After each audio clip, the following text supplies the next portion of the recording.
All right, everyone. I think we'll go ahead and get started. I know in the past we've had people trickle in even close to half past the hour, but we video record all of our pit stops and post them up on the TCI WSU YouTube channel. Fancy. So for those who can't make it, it'll be available for them. And I'm actually kind of excited because to have a smaller group today, because I think that Dr. Knight was planning some more discussion-based digging in and thinking about our local context activities. And I realized that if we were doing recording and everyone is in a breakout room, then those folks who have other obligations during this time wouldn't be able to benefit. So this is great. Real quickly, for those of you who don't know me, but I think everyone in here does, I'm Erica Offerdahl. I'm the director of the Transformational Change Initiative. I'm one of your facilitators, and I'm accompanied by... Hi, everybody. I'm Brian Malone. I am also a co-facilitator of this series. I work for Global Campus on the Learning Innovations team. On Tuesdays and Wednesdays, you can find me on the Pullman campus in Spark 102, where we run a lot of our programming. Erica might share more about these, but every couple of weeks after these sorts of Zoom presentations, we host in-person conversations, also called pit stops, at our campus locations. And so I plan to be present at those next time they come around, and looking forward to today. Thanks all for coming. Pit stops really represent a collaboration between a lot of different entities, system-wide. So, depending on the flavor of the pit stop, we will have active contributions from the Teaching Academy, from Global Campus and Learning Innovations, from the Transformational Change Initiative. In April, we're going to have contributions from the Center for Transformational Leadership and Learning, or is it Learning and Leadership? Ooh, and now I'm on record as not remembering which order it is. Oof, that's no good. But that's going to be a fantastic lineup in April. And as Brian indicated, the rhythm of these events and the purpose of these events is really to help provide resources for our faculty for pressing pedagogical issues, or to help us think about, brand new innovations or technologies that are available to us. And so recall that last month we were taking some time to think about ChatGPT, which is an artificial intelligence technology, and what that meant for us as instructors, and what we could do to design our courses in a way that considers the impacts of ChatGPT. We also know that our faculty have a deep commitment to inclusion, equity, and diversity, and access. And that commitment sometimes can use a little bit of community to help think about how we can continue to lean into those ideals. And so the theme for this month is around inclusive classroom assessment. And so this is our Zoom system-wide event, but then, as Brian indicated, every few weeks after that, then we pull together on our own campuses and think about what this means in our own local context, each campus having slightly different flavors and different student populations and different constraints. So stay tuned, looking on the TCI website, because you'll be able to see what those local events are for you. And we offer coffee and donuts or other light refreshments at those. So even if you're just like me and love the free food, you should look for those so you can go have some of that with your colleagues. Today's theme, as I mentioned earlier, is classroom assessment that promotes inclusion. And when I was thinking about who I could invite to help us with this topic, I immediately thought about Dr. Jenny Knight. And that's because she is a biology education researcher who has well over 20 years in the undergraduate classroom, and she teaches graduate level pedagogy courses at the University of Colorado in Boulder. Her formal training is actually as a neuroscientist. She got her PhD in neuroscience from the University of Michigan. And then she transitioned from the bench to the classroom, where her area of scholarship has focused predominantly on undergraduate learning, right? How do we teach in a way that fosters deep and meaningful learning?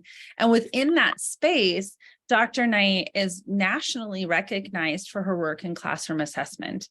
And what I think has really been novel about her contributions to the national community is that she's really devised ways to implement meaningful assessment in large lecture environments.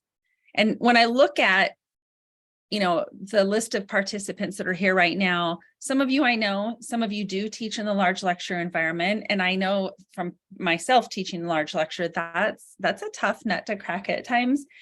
But I also see many of you that teach smaller courses and also upper division courses. And Dr. Knight's work also extends there.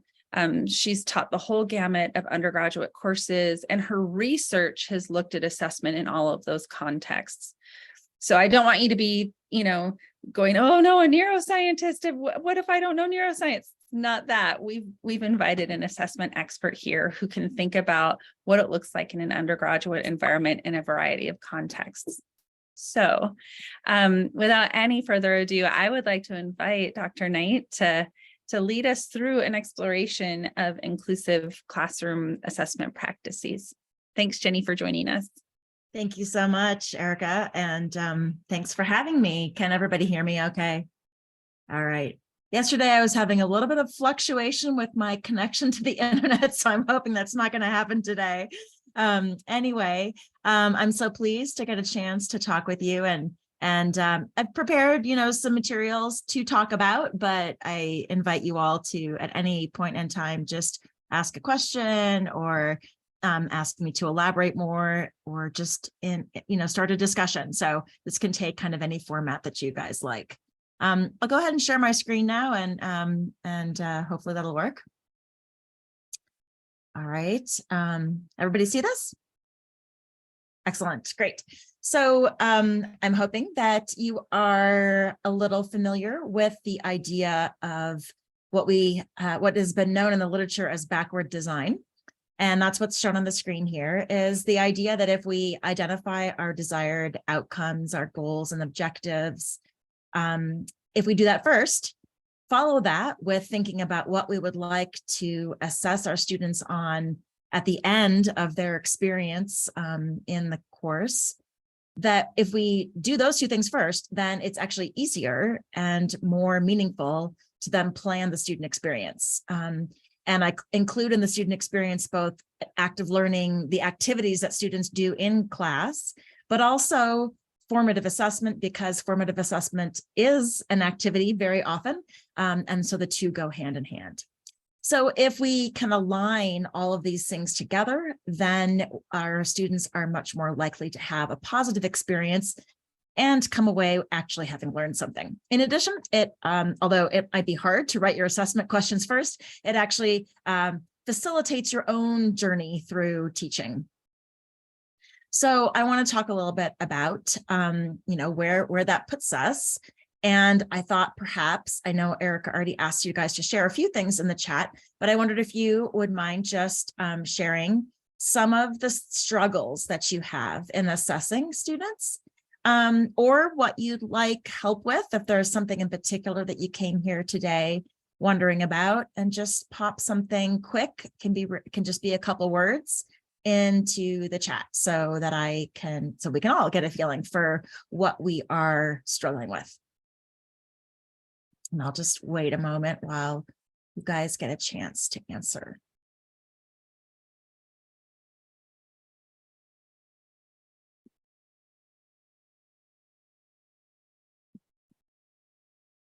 Anything at all. You can put anything in there that strikes your fancy.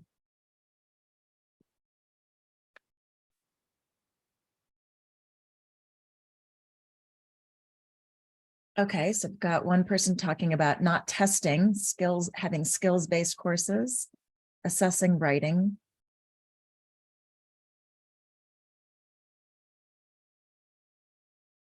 Anything else? Large class sizes. Okay, choice. All right. Those are all great things that are challenging. All right, well, I'll keep watching that in case anybody else put something in there that is useful. So since you were talking about ChatGTP in your last round, even if you weren't at that particular event, I thought it might be useful for us to think about what can ChatGTP do? How are our own assessments perhaps better than, or how can we devise them in such a way that they are an opportunity for students to really consider their learning experience, something that they can't just pop into a system like this and get an answer. So I haven't played around very much with ChatGTP yet, but I asked yesterday. I asked the system to tell me what the probability of two individuals with a particular genotype, if they have a child together, what's the probability of them having an affected child? You don't have to be a biologist to understand this, because it doesn't really matter exactly what the context is. I'm basically asking that the system to do a simple calculation. And what you can see is that the system actually starts to give me an answer. And this went on. It actually gave me a longer answer and calculated a percentage and made some assumptions from the question that I asked, which I kept a little bit deliberately vague. What do you guys see? Do you think that there are some subtleties in my question that the system might miss? Any thoughts on that? You can say it out loud or put it in the chat.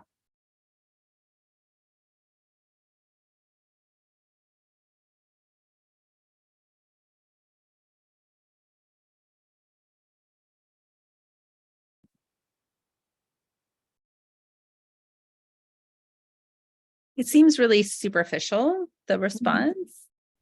Yeah, and and someone else said you didn't explain what allele is associated with being affected. That's right. So I thank you, biologist in the room, probably. Other people may not be in the same domain, but yeah, the answer is a bit vague, and I kept my question vague, and therefore the system had a little bit of trouble knowing what I meant when I said an affected child, which might just mean that if you asked a question that way, that a student wouldn't be able to just immediately answer the question using ChatGTP. I also found that one way to really combat the system is to ask a complicated question that has something that's visual associated with it. So again, you don't have to understand this question at all. But there was a diagram that went with this question that is a pedigree showing parents and children and the relationships between them, and also who's affected and who's unaffected. And so again, the system made a bunch of assumptions. They admit that they don't know the pattern and they can't accurately predict the chance, but they give it a shot anyway and come up with an answer. So it's kind of interesting, because when I observed what ChatGTP was doing with my questions, I realized that it might be actually a helpful system for a student to gain some perspective or some basic ideas that might help them think about how to solve the question, but not really solve the question for them. And so in a way, it kind of, I don't know, I thought I would just share it with you, because I thought, oh, maybe the problem's not as big as we think it is. There are lots of subtle ways to ask students questions that can lead them to much more thoughtful responses and maybe even scanning their notes for ideas in order to engage fully with the question. So I can imagine asking a question like this in class, and even saying to students, here's the ChatGTP answer. How would you use this to figure out what the correct answer is? Or what do you know that ChatGTP doesn't know? So I kind of felt like we have an opportunity with the system. We don't have to be afraid of it. We can maybe just think of ways to outsmart it. So having said all that, I wanted to just sort of put forward a couple frameworks for you all to think about in terms of assessment. So I'm going to focus on thinking about formative assessment, the ones that we do in the classroom that are ongoing and that inform both our students and ourselves. And, you know, understanding or thinking about together today the fact that a formative assessment is has an iterative nature to it.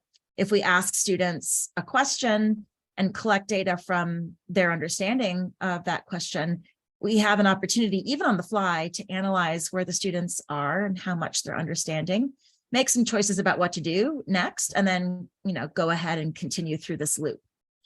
That's kind of a nice place to be when you're teaching students, because if you're collecting data constantly from where they are, then you know you're focusing on the things that they're struggling with the most. I may be preaching to the choir here. Maybe you guys are all deeply familiar already with the beauty of formative assessment and the fact that it helps you and it helps the students in the progress of learning. But I always feel like it's helpful just to remind everybody that without formative assessment, your students are left to wonder what on earth they're actually supposed to be learning and doing, because they're never really getting the feedback about what you find important, and therefore what they should focus on. And that's what formative assessment is all about, or at least part of what it's about. I also wanted to share with you another, I think, lovely framework for thinking about what we do in the classroom. And this framework is called the ICAP. And it is named so because of the different words that you see up here at the top of the screen. Interactive, I, constructive, C, active, A, and passive, P. And what Chi and Wiley in 2014 described with this framework was just the different nature of the activities that one might imagine students are doing in the classroom, and kind of the degree of knowledge that could be gained, or the level of cognitive awareness that the student is engaging in during these different kinds of activities in the classroom. So, I mean, we all kind of know what a passive situation is like, I imagine. This is when we're listening, when the students are listening or watching. They may be taking notes or in some way recording some information for themselves. They're storing knowledge when they're in a passive environment. And so maybe the best we can hope for them is that they'll recall the information that was shared. When we get to the active stage, this might be a scenario where they're not just listening, but they're actively doing something. It could be taking notes. It could be thinking about something on their own. It could be writing down or drawing a figure while that an instructor is asking them to think about, something like that. Knowledge is strengthened and schemas are built. So we're going up a level in terms of cognitive outcome. But I think perhaps where we'd like to get our students to is the constructive and the interactive nature of active learning. So we'd like, I'll put them both up at the same time to show you kind of the difference. So a constructive activity is one in which the student is constructing their own knowledge, explaining to themselves, making comparisons or contrasting ideas, thinking or writing actively about what they do and do not understand. And then the interactive level takes it one level further, which means they're discussing those ideas with a partner, arguing, drawing, making a model. You can do the drawing, making the model on your own, but as soon as you take it to a conversation between one or more peers, you're obviously in the interactive zone. So the advantage of the interactive zone is that you're co-creating knowledge and you're learning from each other, even if sometimes you think the other person doesn't know what they're talking about, which happens a lot in a peer environment where the students are like, I don't want to learn from my partners. I don't think they know anything.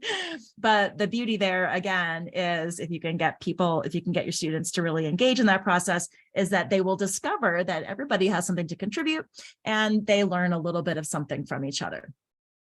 So as we go up to the interactive level, we get to more and more higher cognitive levels amongst our students.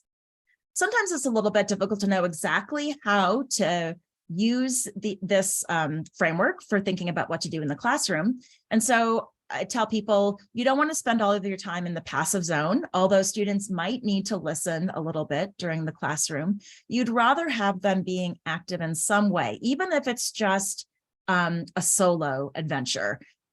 So try to get into the active category. And if you don't want to do group work, which would be your interactive level, then at least try to do constructive work, where an individual isn't just doing something to record the information that they're learning, but they're actually trying to answer questions or integrate ideas. So I don't know if anybody has any questions or thoughts about that framework. I hope it's not too theoretical for you, but I think it has at least given me one of the ways, a way to talk about what we're doing in the classroom, categorizing it into different bubbles, so that if you want to sort of try a little bit of everything, you know what to call it. Oh, I'm asking my students to be interactive. I'm asking them to be constructive. Okay, I got a lecture for a little while. It's okay if they're just actively taking notes, but not doing anything else.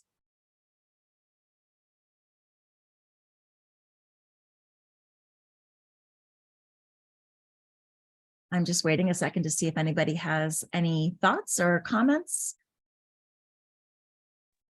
It's totally fine. If you don't, go ahead.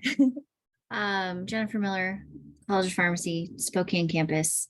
We have the flipped model where we have pre-class mini lectures, and in class is supposed to be very interactive, group-based discussion.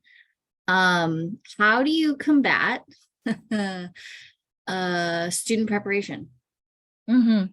Right. Yeah, I have that model in my classes as well. And the best way that I have found to address that is to just ask students to complete a few questions on the information they're supposed to do before they come to class. It's not really a quiz. I mean, it sounds like I'm giving them a quiz before class every day, but I don't call it that. I call it pre-class questions. And in those pre-class questions, they could skip them if they want to, but they get credit for answering them. So there's value in them going in and answering the questions.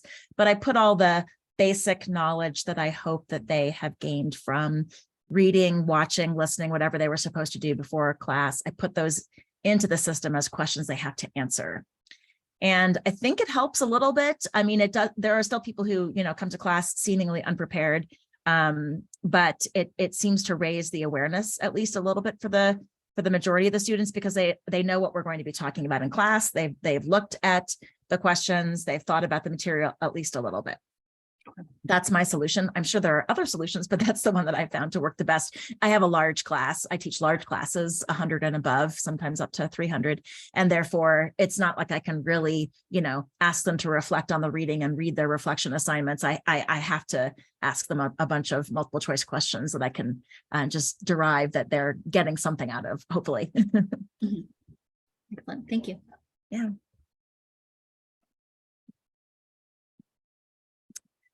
So I'm going to go on to this so that we have plenty of time to talk about inclusive approaches. So there are multiple ways, of course, of formatively assessing our students. And sometimes it's helpful, again, to just think of where am I in the variety of assessment tools that exist out there. How do I want to assess my students? So share this with you, which is just a list of the kinds of ways that you might be able to interact with students in an assessment kind of capacity. And they're arranged from the resolution of knowledge, where the one-on-one oral interview would be the most amazing way to get information about how much your students understand and the level of their learning so far, down to the level where the resolution is not going to be as high, but you can still write questions here that are challenging. These questions down here are much easier to administer than an oral interview. So you can see that the sort of ease of administration and the resolution of knowledge are opposite to each other. And depending on what kind of a course setting you have, you may have to pick the multiple choice assessment format, or you may be able to do a mixture of some of that, some short answers, some essays, some projects. At least one of you had put into the chat earlier on that you don't give tests and that you have the opportunity to be up here in the project presentation portfolio area, which is amazing. You know, not all of us have that opportunity because we teach so many students at a time. So my point in showing you this is just that no matter where you fall, your hope is, of course, that you can get something valuable out of what you're doing with your students. And again, it's possible to take any of these types of assessments and turn them into a group work setting where we're in the interactive category, where we're doing something meaningful, or we're asking the students to do something meaningful, where working in a group is actually elevating what we hope they get out of the experience. Sometimes it's better to do something by yourself. For example, maybe it is better to have your rough draft of a presentation be an individual rough draft of all the students involved, and then maybe their final product is a group presentation where they've worked together to create something that's better as a group than it was individually. So we were going to go to breakout rooms, but we don't have that many people, and so I don't know. Erica, do you still feel like maybe we're better off going ahead and just staying here all together and chatting rather than going into breakout rooms? I am looking at this participant list and I'm seeing some expertise I want to hear from. So I would feel bad if we went to breakout rooms because I might miss out. Okay, yeah. Great. So, all right, let's see if we can get people talking, maybe multiple voices sharing. So I put a couple questions up on the screen. How do you like to use formative assessments in your course? How do you already use them? How would you like to use them if you're not already using them, or if you'd like to change? And thinking about, as you're thinking about those formative assessments, what are you measuring? How are you measuring it? Why are you measuring it? I didn't put the why in, but those are all important questions to ask yourself as you're developing your tools for in-class work. And why might you choose a different kind of assessment under different circumstances? So under some circumstances, perhaps a multiple choice type of question is valuable. And in other settings, you want it to be a project or a presentation. So I would love to hear from people about your own personal experiences and what you would like to think about more. I don't want to call on people, although I do that in my own class, but so I won't put you under that kind of pressure. But I would hope that somebody would like to be the first person to speak up. I was just going to say, I know the recording button is on, which might make us feel like, oh no, I don't want people to see this. So I'm going to keep recording because I think this sort of scholarly discourse is really important. But if after the fact you chose to speak up and you do not want this up, I will edit out this part of the discussion and I can put some cliff notes up on the YouTube channel. So please feel free to share here. I can edit it post hoc and put Cliff's notes just about the nature of the discussion we had. But I think our colleagues would really love to hear about what we grapple with. I'll send that invite. I have who's been here and I can do that. I can start. So I usually use group work for my classes, which are about 100 people.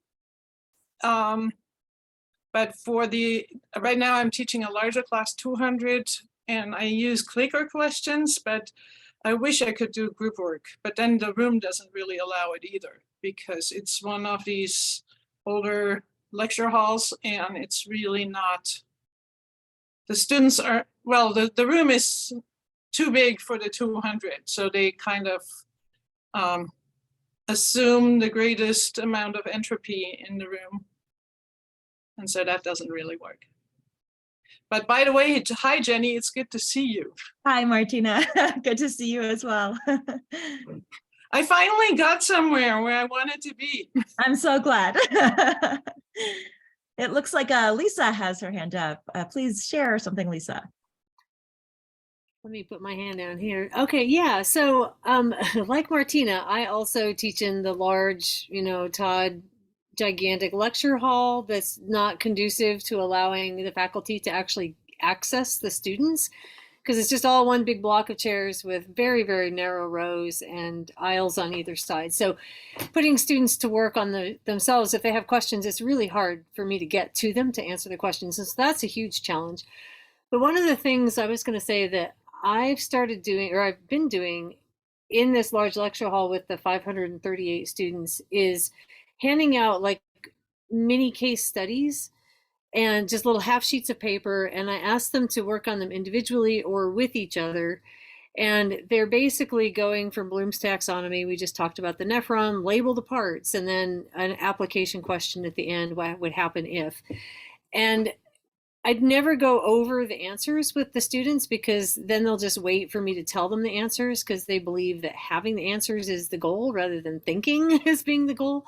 And so instead I use my clickers to check in with them. So I pick the questions that I think they're going to have the hardest time with, or I want to make sure that they if they have a wrong answer, that they'll correct it.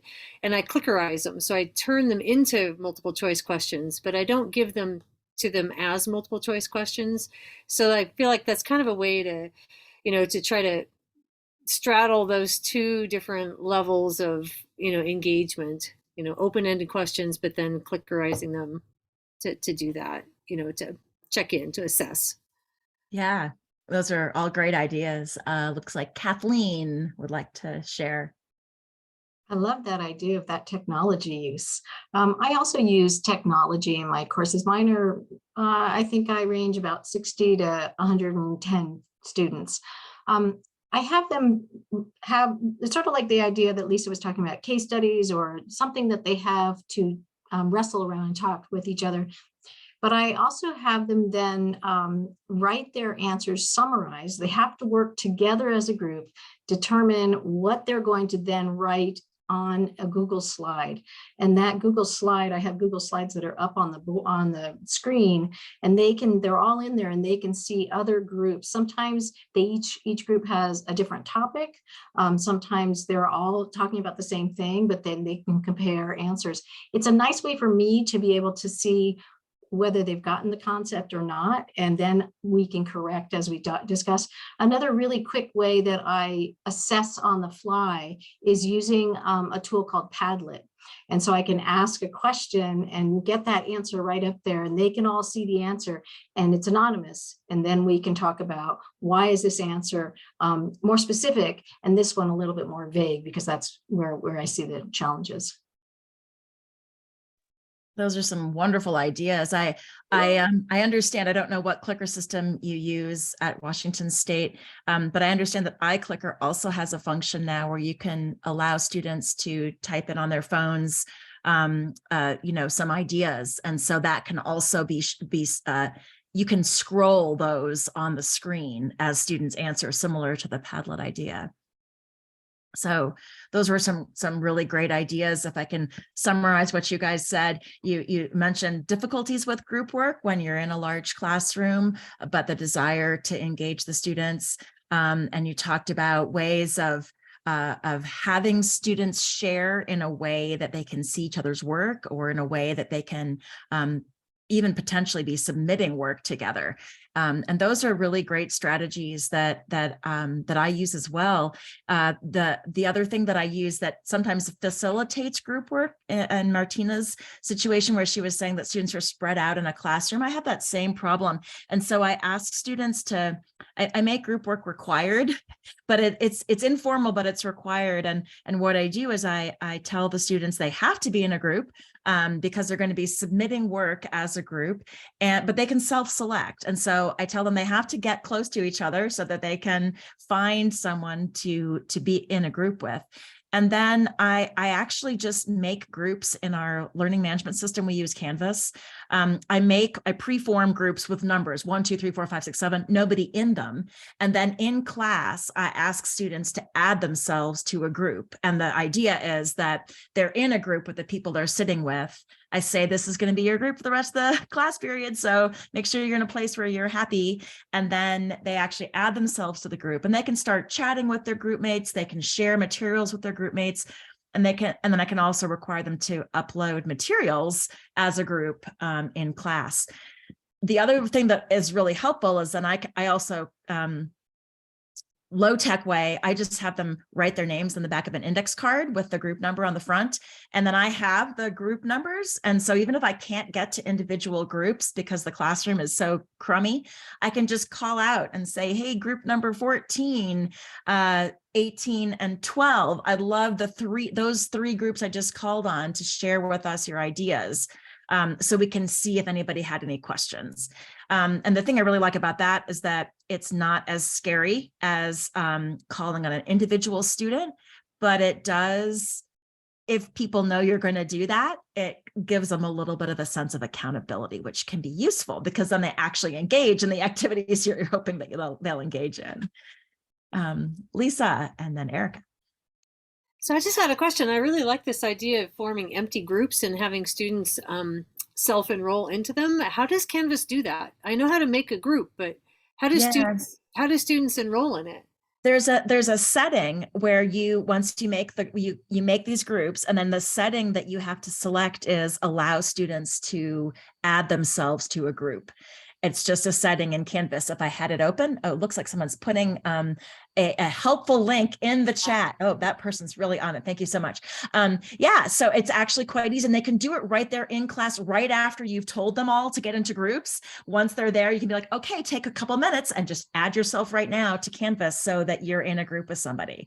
There are always a few people who don't end up doing this, and you have to like chase them down and get them to join a group. But it's like 95% of the students get into a group.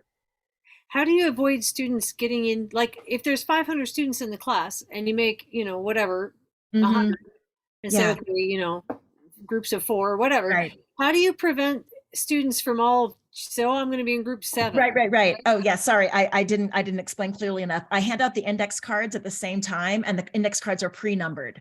So they get a card and it has a number on it. And so then they know they're in that group, and they just have to decide which of the people around them is in that group with them.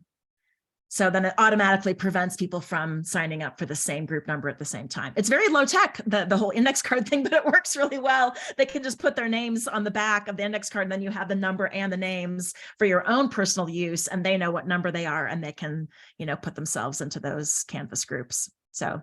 And then do you keep them in those groups all semester? I do. I mean, you wouldn't have to, but I do because I teach a lot of introductory level courses, and so the students don't know very many people, and it's good for them to have a stable group where they can feel comfortable. But one could imagine, shifting groups halfway through. Yes. But also, because first I thought you said I would do this like they can self-select. I assumed every time, because that would be a lot of commotion. Oh no, yeah, no. I have them self-select near the beginning of the semester, and then they stay in those groups. I like that. Yeah. Let's see, who wants to, Karen? I just had a couple of questions and a comment on that. So do you tell them what size? Do you limit the size for those? Yeah, and you can set that in Canvas also. You can limit the size. Yeah. Okay. I was just going to say, I do a similar thing. Like most of the semester I let students sort of self-select whoever they're sitting by, and they always sit in the same place. So they're pretty much always in the same group. But I also adopted this from something I learned from another instructor at WSU, that I have 4 times in the semester where they're required to sit in a group that I assigned them to. To give them some different perspectives that maybe great idea. Wise, and they get points. They actually score each other and themselves for their participation in that group. So it's a little bit of a motivator to talk, and I have them do it 4 times, so they gain a little familiarity with each other. Yeah, I like that. Yeah, I think it really does help that if they have something they have to do and they know they're getting points for it, it does, I think, allow them to really focus on it. Even, if they want to focus, they might not if they don't think it's going to count for something. So even a few little points here and there is worth it. Either a Google, submission, as somebody else was talking about, or I have students take a picture of their work, or they can work on it online and then submit it into Canvas. So all of those things facilitate that accountability that you were just mentioning as well, Karen. Yeah, the only problem is sometimes the whole group will just agree that they're just going to give each other all top scores. Well, that's true. That's true. The whole assessing each other is a whole other kettle of fish that's difficult Yes. to really work on. Yeah. Erica, you want to participate? I have such a big question, and yeah, I want to participate. So I think Jenny's laughing because she thinks I know stuff, but I don't. So I'm going to reveal my ignorance here in front of everybody, the whole system. Hello.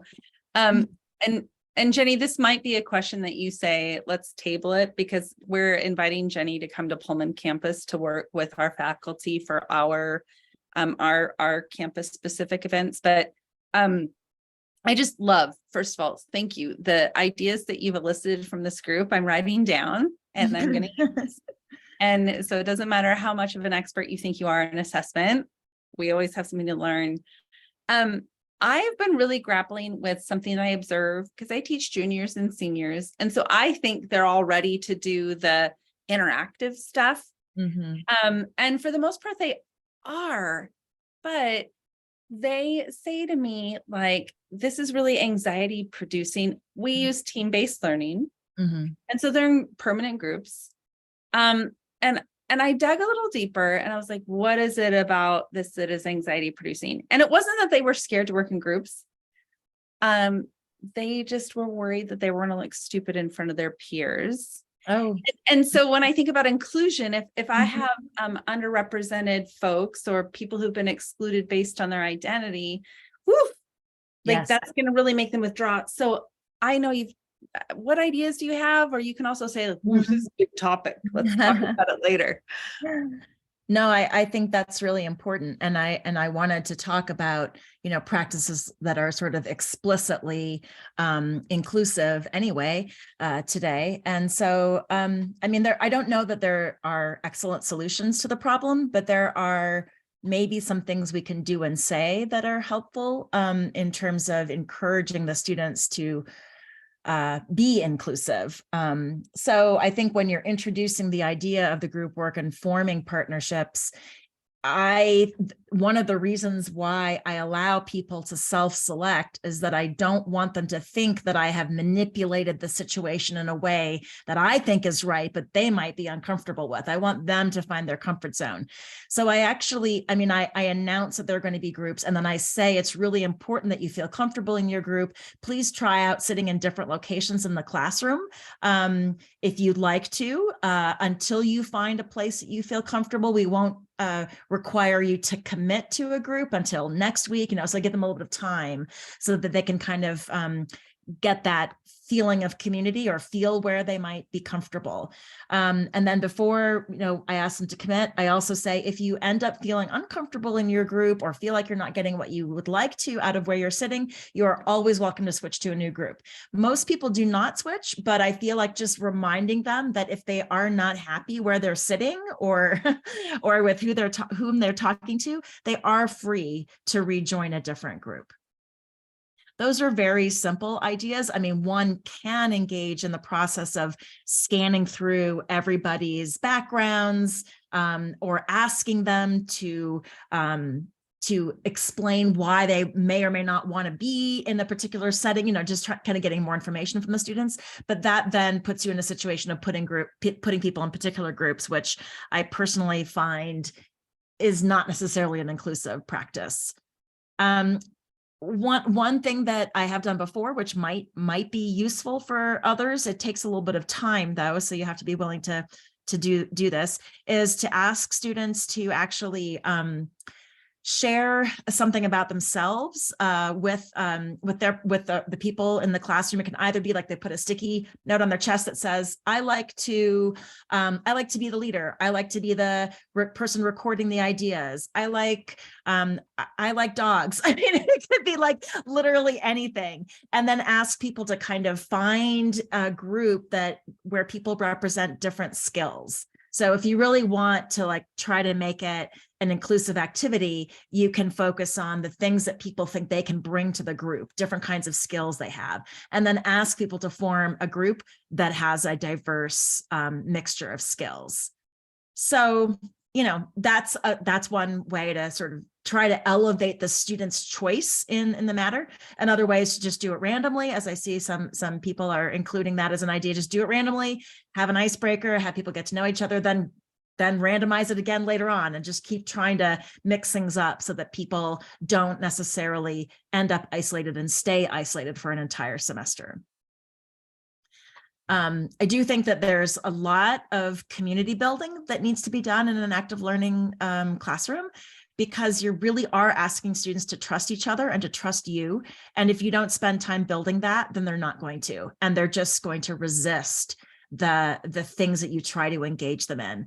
And that's very frustrating for you as the teacher, but it's also frustrating for the students because they just feel like they're not being welcomed into the environment. So those are some of my ideas. I like the idea of a jigsaw activity. I love jigsaw activities. I've never thought of them as specifically helpful for getting students to feel comfortable, but you could imagine like specifically doing jigsaw activities early on in the semester so that you start getting people used to talking to each other and switching around. Because in a jigsaw, you'll be in a group to start with, and then you mix up and go to a different group. And so that can be a very helpful way to, again, just get people within the classroom feeling comfortable with each other. So great. Yeah. Great suggestions. Oh, interesting. I didn't know that from Christy, that it was created in a racially divided area of Texas for that purpose. Interesting. Very interesting. Well, yeah, go ahead. Oh, no, Christy hails from Texas, I think. So that's why she knows. I did want to just, share a couple of things about inclusive practices, because I saw at the beginning that many of you are interested in that as a topic, and it's something that we should all be thinking about all the time anyway. This is a list taken from some resources online about all the different things that we may not see in the classroom. There are some really obvious ways that classrooms can potentially be unfair, and that we as instructors can have some biases that we're not even aware of. Some of them are overt, but many of them are just not overt. And those are, of course, harder to deal with because you don't see them right in front of you. So, I mean, race is one that is generally recognizable. Ascribed gender is maybe or maybe not recognizable. So that's one that can be really challenging. So we have to always be sensitive to the things that we think we see in the classroom and the things that the students are actually feeling. So I listed a bunch of things here, like social capital, unknown expectations if you're a first-gen student, work requirements, how comfortable you feel, introverted, extroverted, with discussing ideas with your peers, your own life situation or culture, how confident you feel, self-efficacy, whether you're from another country, mental health, so many different things that are hard to see in our classrooms that can limit an individual's access to the success that you'd like all of your students to have. Some of these things are not immediately addressable necessarily, but just being aware that the students in your classroom have all of these things potentially, conducting discussions, allowing your students to sort of voice anonymously the things they might be struggling with, or the things that they would hope that maybe you would help them with as they get used to being in your classroom. That kind of interaction with your students, again, is a way to create community in in a large or a small class where the students feel like my instructor just allowed me to say what my struggles are in an anonymous way. We got it out there. We see what's happening in our own classroom. And a lot of times we don't talk about those things with our students, but there's no reason we can't. There's no reason we can't say, I want to know who you are and what you're struggling with. So I encourage you to think about that as even though it might be scary, to be brave and to, you know, to allow your students to share with you the things that might be getting in their way of success. Kimberly Tanner, who is a researcher at San Francisco State University and has contributed a lot to the literature about inclusive teaching in biology in particular. She basically had 5 main strategies that I'll leave you guys with, into which she also placed a bunch of different smaller strategies that I'll also show on the next slide. But her 5 main strategies were: give students an opportunity to think and discuss in class. We've already talked about that. Encourage and manage the participation of all students. That can be hard, and there are some ideas around that, like trying to hear multiple voices as opposed to hearing just the same old people. We talked a little bit about that, like maybe randomly calling on groups and inviting them to share, or having people share in a Google platform where they don't have to speak, but they can still share their ideas. Build an inclusive community. We were just talking about some of those ways that we can do that. Monitor behaviors to cultivate divergent thinking. In other words, allow your students to think what they think and allow them to be confused and discuss those confusions, allow them to go in different directions, allow them to, you know, explore, to be creative. And then the last one, teach all the students. Don't just think about the students who maybe are getting it the first time around, or the students who aren't getting it at all. Think about everybody and think about how you can help everybody have a positive learning experience. These are all the strategies that are listed in this paper that I've included the reference for at the bottom of the screen. And they address these 5 principles that I had on the prior slide. And these are basically just, you know, simple strategies. For example, I'll pull one out: multiple hands, multiple voices. So rather than just saying, does anybody want to volunteer to answer this question? You can say, I'd like to see 3 people who would like to share their ideas, and I'll wait until I see 3 hands. Or I'd like to have 3 groups volunteer to discuss their ideas, and I'll wait until I have those 3 volunteers. And that it's a very subtle change in the way that you ask your students to respond, but it can engender, again, this sense of community, that multiple voices are desired, not just the quote right voice that the first person who might respond has. Here are some other ideas that are important: assigning reporters for small groups, not judging the responses that you get from your students, letting them be out there and thanking people for contributing, whether they're right or they're wrong, trying not to say your answer is incorrect, but saying that's a great idea. let's have some more thoughts out here on the table. What else can we talk about? Eventually getting to the right answer. And then if we go sort of down towards the lower part of the list, monitoring student participation. This is, where you want to have an opportunity to actually make sure your students are participating. So perhaps requiring people to submit things individually when they're in class sometimes, and as a group sometimes, so that you're making sure that everybody's is really trying to engage, or having a combination of clicker questions, which are individual, and other things which are more group focused. So anyway, there's lots more here that we could talk about, but we're running out of time. So I want to leave this list up on the screen as we finish up, and invite you all to share any other ideas or thoughts you have specifically about inclusivity in the classroom, if you would like to do so. I know that some of you might have to leave right now, and that's totally fine. But I have a few more minutes to stick around if anybody wants to ask more questions or share more thoughts. I'm really glad that you're ending on this slide, Jenny, because it allows us to springboard from this virtual event to the local in-person events that are going to happen throughout the month.